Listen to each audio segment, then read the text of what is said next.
1, 2, 3, 4, 5, 6, 7, 8, 9, 10, 11, 12, 13, 14, 15, 16, 17. Holy shit. I have 23, unless I miscounted, books in this book haul, which means that's too many, but I'll tell you about all of them. I'm very excited about them.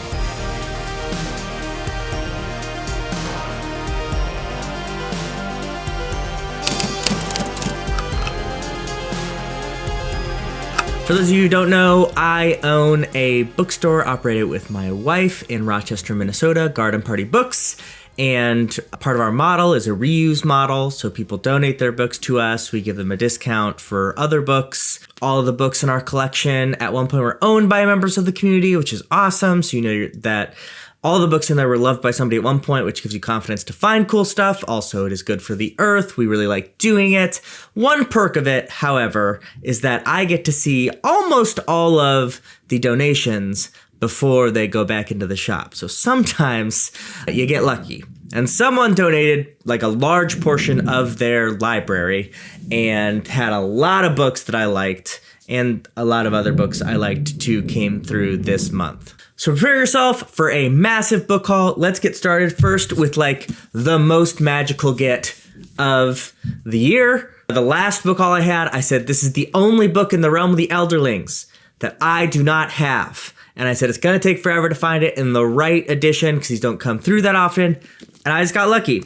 Ship of Magic, which is the first book in my favorite Realm of the Elderlings series, the Live Ship Trader trilogy. Is it my favorite?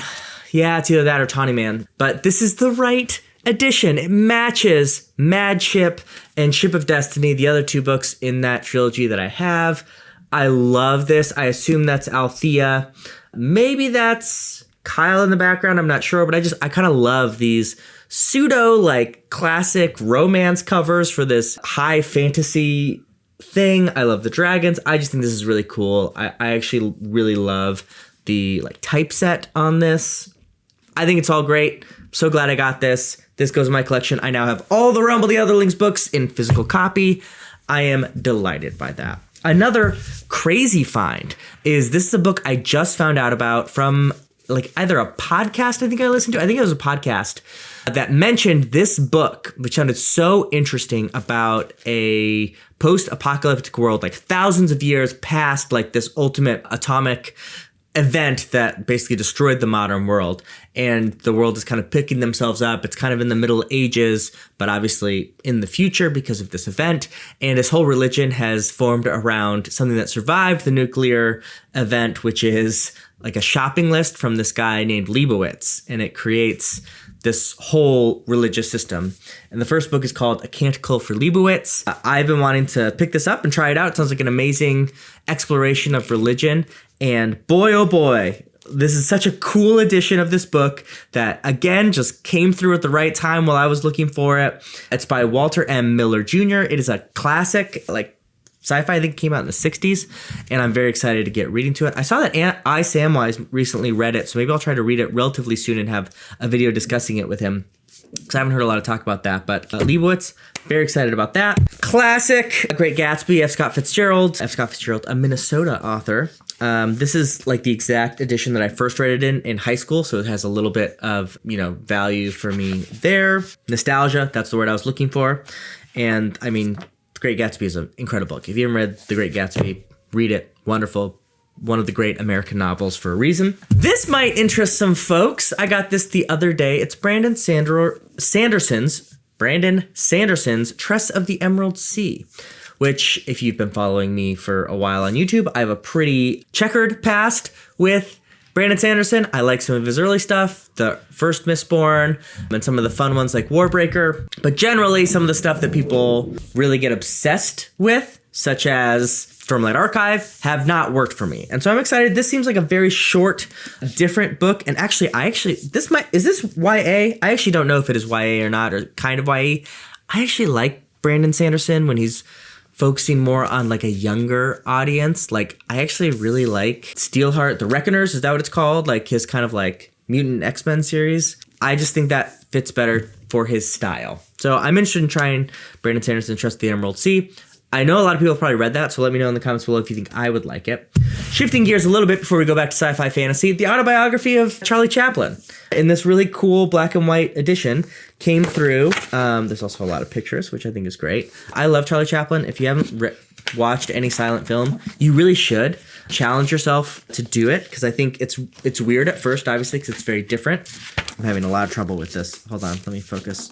Okay, there we go. Silent film is really different. It's a different medium than today's movies, but once you give yourself a chance to adjust to it, there's some really beautiful artistic expression, particularly Modern Times is my favorite Charlie Chaplin. Modern Times is a full-length feature. I think it's like 2 hours long. So that might be a hard place to start. I actually might recommend doing some Buster Keaton shorts. They have some good comedy and they're really well done. Particularly Sherlock Jr. I think is a great start. It's like 35, 40 minutes. Very funny, great stunts. And then maybe move to The General, which is another Buster Keaton, but closer to a full feature, but it's also very good. And then Charlie Chaplin just has a lot of great. Modern Times is my favorite, but there's a lot of great stuff. Gold Rush is very fun. Yeah, I'm talking about silent film too much, but I'm excited to read this autobiography. I've obviously learned a lot about early Hollywood days. Now let's get back to what you want, sci-fi fantasy, and there's some great finds. So I'm going to let's start with a sci-fi, then we'll go fantasy, then we'll go sci-fi, then we'll go fantasy. First off, boom, both books in the, what is it called? I don't actually know what this, I'm sure there's a name for it. Or is there not a name for the series?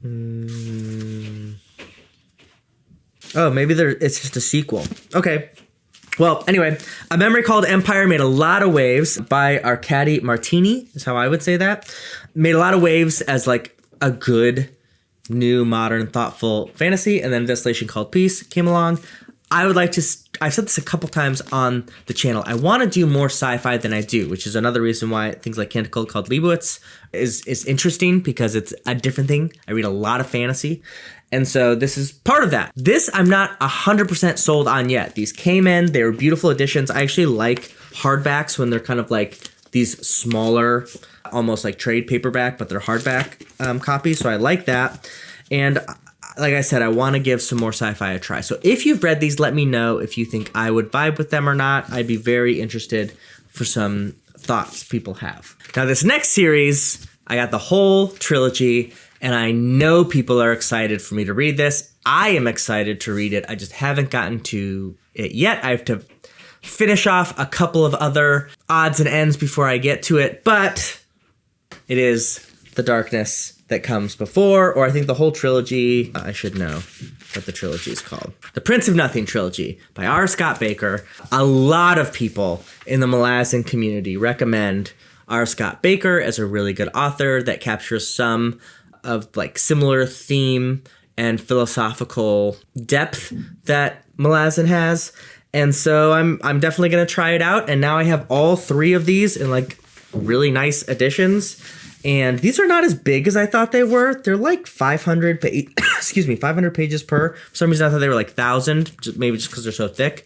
But really excited to get this. Now I have all of them. Before I had some, but they were in kind of like not great condition. These are all in wonderful condition. So very excited to read these. This next series, it is a complete series of my second favorite all-time, is that true? I think so. Second favorite all-time sci-fi series.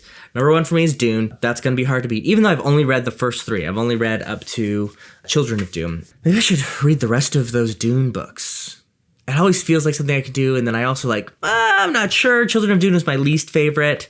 And the first two I really love as a duology. Anyway, this is getting on a weird tangent I didn't want it to get on, because I want to talk about my second favorite, which is the Expanse series. And someone donated all 9 of the series to our bookstore, and I'm sorry, I'm going to grab these. These are now mine, because I want to reread these probably several times. I just think it is so smart, so fun. And the first time I went through, I read one of them, and the rest of them were audiobooks, which was great. The audiobook narrator is incredible, especially with like the Belter language. But when I experience it again, I want to experience it in a different way, and I think I'm going to read them physically. And I'm learning also that I mentioned this, I think, in another book called Video. I kind of fluctuate on what I feel about owning a lot of books. For a long time around COVID, I was like, I need to get rid of books. If I'm not reading them or I'm not going to reread them, why would I have them on my shelves?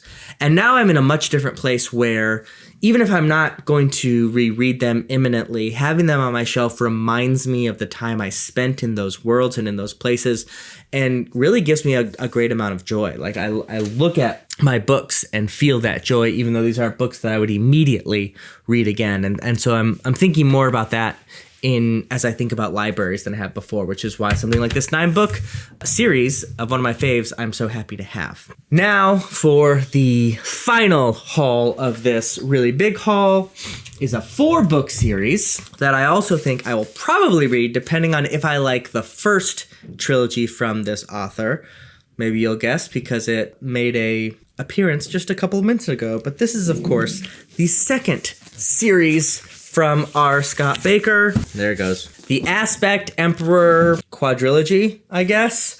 The Judging Eye is the first book, and then it goes through all the others. The Unholy Consort, The Great Ordeal, and The White Luck Warrior.